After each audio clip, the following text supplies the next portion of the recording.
Hoy se conmemora el Día Mundial contra el Abuso y el Maltrato en la Vejez, una fecha que reviste importancia, sobre todo considerando que 3 de cada 10 adultos mayores sufren algún tipo de menoscabo en América Latina. En CNN Chile queremos ahondar en este tema y para eso nos acompaña la directora del Instituto Nacional de Geriatría, la doctora Juana Silva. Gracias por acompañarnos. ¿Cómo está? Gracias, Macarena. Muy bien, gracias. Ya iniciamos fuera de cámara la conversación y yo le preguntaba cuáles son el mayor problema que tiene. Y yo le preguntaba quién se atreve de alguna manera a maltratar a un adulto mayor. Bueno, quisiéramos que no ocurriera, ¿no es cierto?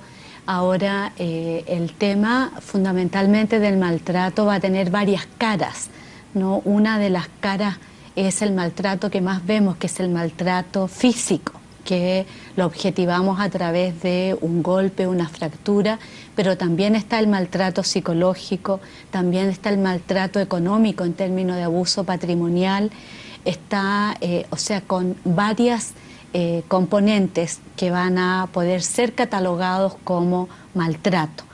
Ahora, ¿quiénes son? O sea, decir, ¿y cómo alguien puede maltratar? Yo le diría que la primera causal para maltratar es un cuidador agotado. O sea, normalmente los candidatos o los adultos mayores que son más vulnerables en relación al maltrato son hoy día, lo que decíamos ya no los de la tercera edad, sino que más bien de la cuarta, 80 años y más, y 100 años y más también hoy día. Y dentro de este grupo, aquellos que presentan discapacidad, y generalmente los que presentan más bien discapacidad física y mental.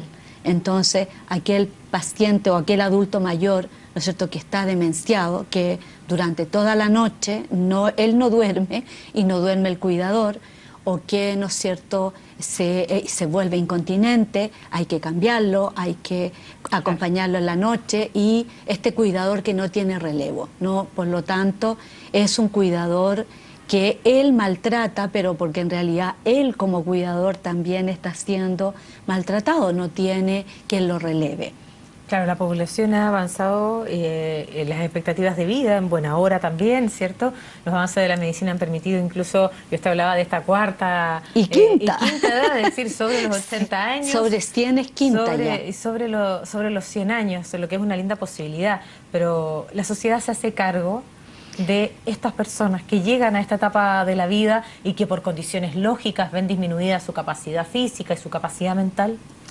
Yo siento que como sociedad hemos avanzado en, ¿no es cierto?, algunos temas específicamente. O sea, hoy día en nuestro país tenemos un Servicio Nacional del Adulto Mayor, el tema se visualiza, el solo hecho de que hoy día se coloque como el tema para relevarlo, o sea, va a decir, hablemos del tema, tratemos de ponerlo encima de la mesa y visualizar que existe, ya es un avance, porque cuando lo vemos tenemos que ir a buscar las causas y tenemos que proponer soluciones. Es más grave cuando lo negamos y está ahí oculto. O sea, avances en relación al tema hemos tenido, pero en realidad como sociedad nos resulta todavía difícil, en particular, hacernos cargo del tema del envejecimiento completo. Estamos hablando de que el envejecimiento involucra modificaciones físicas, psicológicas, económicas, y las propias personas jóvenes muchas veces en la vida laboral activa no nos preparamos para llegar a esta edad.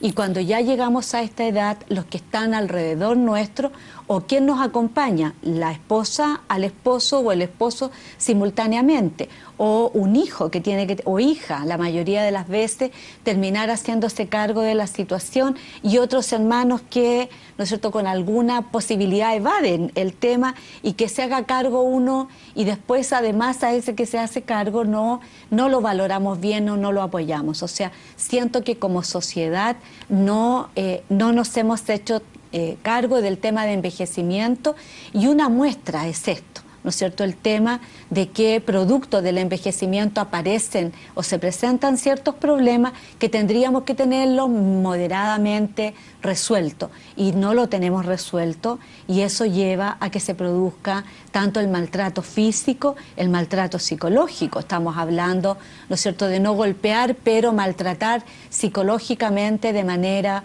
reiterada, también eso es una forma importante de maltrato. Usted hablaba de los distintos tipos de maltrato, físico, psicológico, pero también hablaba de un maltrato material. Económico. ¿Y en qué se traduce ese maltrato Normalmente material? en abuso del patrimonio de las personas, ¿no es cierto? Por ejemplo, su capacidad de decidir. La capacidad de decidir, o a veces el maltrato de hecho no ocurre entre personas que no son afectivamente cercanas a la persona. O sea, quien maltrata es alguien que tiene una relación de afecto próxima a el adulto mayor. Por lo tanto, ¿qué pasa? ¿No es cierto? Con un hijo o un cuidador también abusivo, de quien depende ese adulto mayor que está discapacitado físicamente y es capaz de decidir a lo mejor mentalmente, ni siquiera no capaz de decidir mentalmente, pero tiene una relación de dependencia muy fuerte con este cuidador. ¿Y qué puede ocurrir? Que este cuidador, ¿no es cierto?, lo lleva a algo que firme y que transfiera un bien, por pequeño o grande que sea, o un abuso de su ingreso, o sea, termina todo su ingreso en manos de una tercera persona, y no necesariamente para el cuidado del propio adulto mayor. Bueno, cada adulto mayor es un mundo en sí mismo, porque ha construido su propia historia a lo largo de los años. Muchos han podido tener descendencia, y aquella descendencia puede muchas veces hacerse cargo de este adulto mayor, otros no, otros han construido una relación tal vez más lejana con aquellos que son sus descendientes, pero en la generalidad, ¿cómo hacer frente a esta situación, ya esta problemática que usted misma al inicio de la entrevista, fuera de micrófono, me decía que hay que hacer pública, hay que visualizar? Hay que visualizar. Bueno, yo le comento justamente como directora del Instituto Nacional de Geriatría, la idea es, por un lado, el capacitar, entregar todas las herramientas de apoyo al cuidador.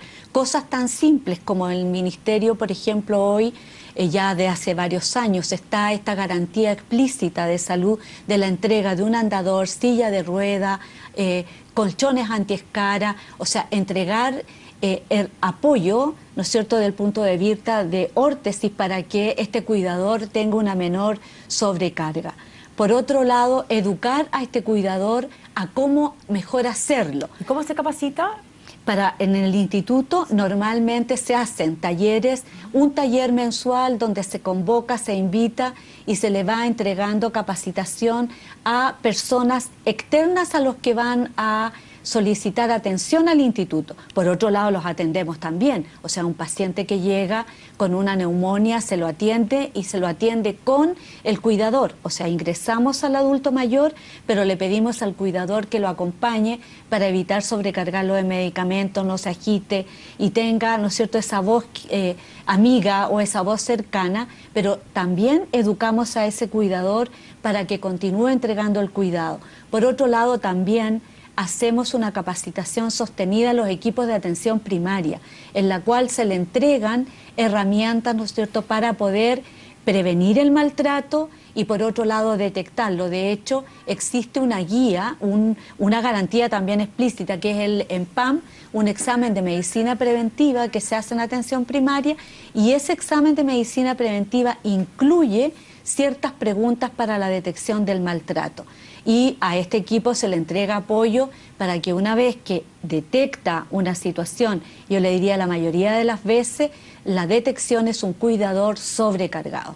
O sea, por buena fortuna, todavía no tenemos que la mayoría de los maltratadores de adultos mayores sean personas que de por sí le quieren generar daño, sino que ya están sobrepasados. También están los otros, pero la idea, ¿no es cierto?, es detectarlo y buscar formas de entregar apoyo para aminorar esta situación.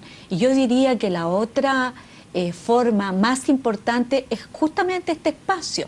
O sea, yo creo que en la medida que lo colocamos encima de la mesa, de repente alguien escucha esto, por ejemplo, una forma de maltrato, y hoy día en los países más desarrollados la que más se trata de visualizar es el maltrato por la sobreprotección. O sea, al otro lado, un hijo o hija que para evitar que el adulto mayor no haga cosas, se las hace. Pero esa es la peor forma de maltrato, porque ¿qué pasa cuando esa hija no está? ¿Quién le va a entregar esa? Entonces, esto hace que nos miremos y decir, ¿lo estaremos haciendo bien?